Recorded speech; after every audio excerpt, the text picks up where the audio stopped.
As women who fight for women's rights, what do we think about women who do not care about women's equality and women's rights, about women who put down others for speaking out?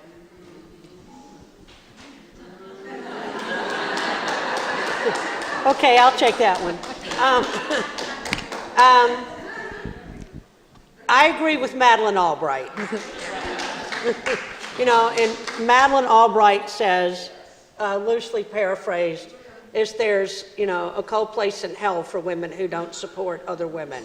But I would like to piggyback on what all of my colleagues and new friends, I hope, have said. And we've been so focused in the United States on equality.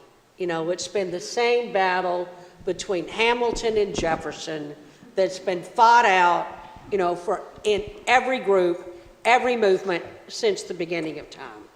I would argue that's the wrong framework.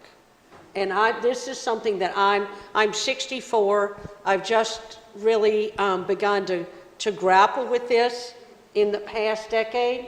But I really do believe the question is equity.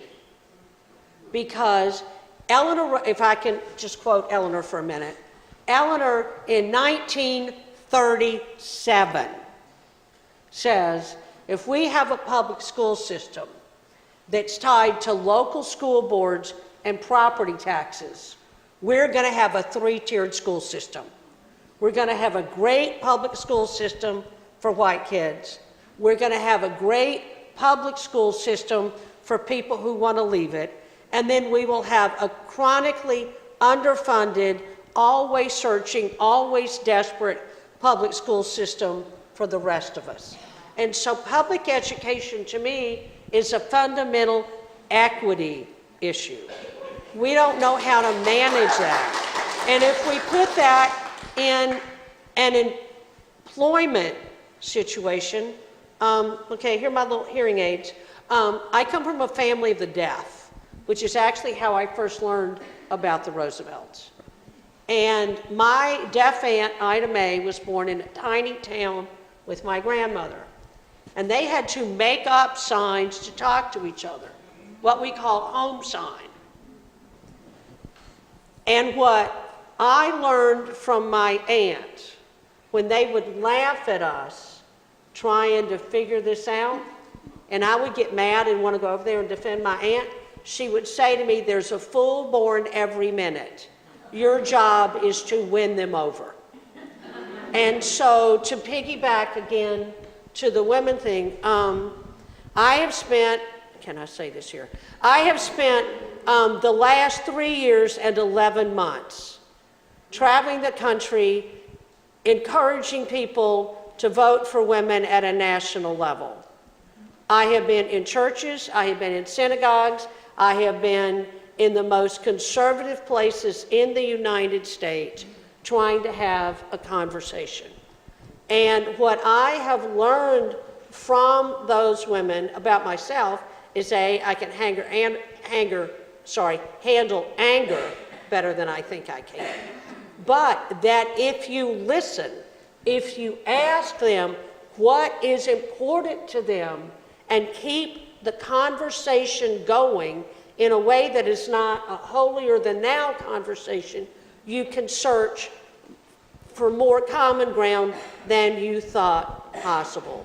And so that's why I am optimistic. I am optimistic about the mothers of the movement.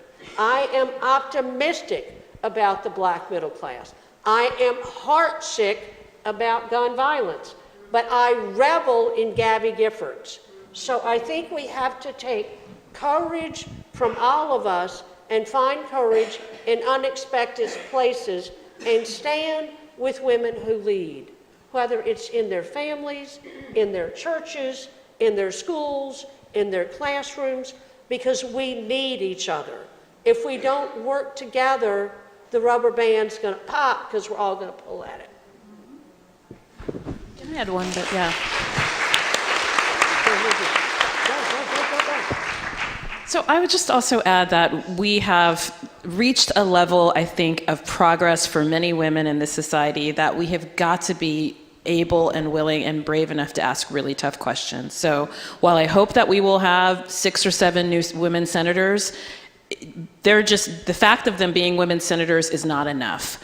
What's the agenda? What are their politics? And what are the policies? And are they advancing the good for women? Yeah. And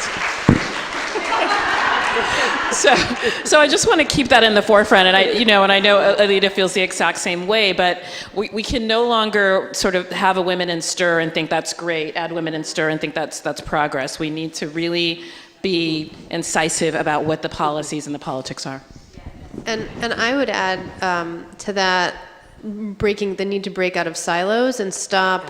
We can't just win on minimum wage. We can't just win on paid family leave without thinking about how race intersects that, how do issues of sexuality cut across those issues. That now feels like a moment to really be comprehensive and pull all those issues together and not just push for the one-off wins. Oh, thank you.